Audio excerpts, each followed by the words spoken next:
Well, I don't know how good this is gonna record, but I know it's been a minute. Like, I don't know, almost a year since I made a video, and I don't know, maybe 7-8 months since I posted something.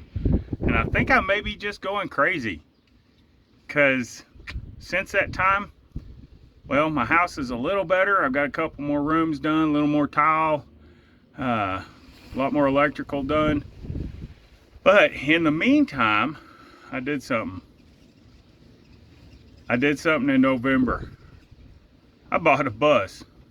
Now, it wasn't because, you know, I wanted to jump on the whole bandwagon of, you know, bus rebuilds and things like that. My wife and I have always wanted to do that.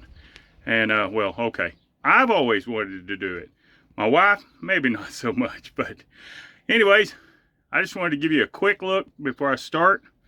And then I'm gonna probably start diving into this this summer. I took a seat out earlier. I got some projects planned for those. So anyways, here it is.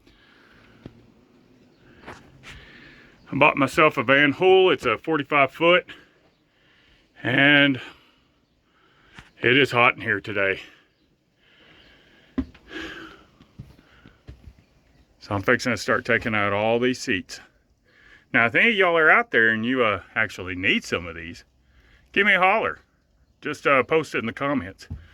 And I will talk to y'all later. As I always say, tell your friends, tell your family. Tell a zombie if you see one. See ya. Bye.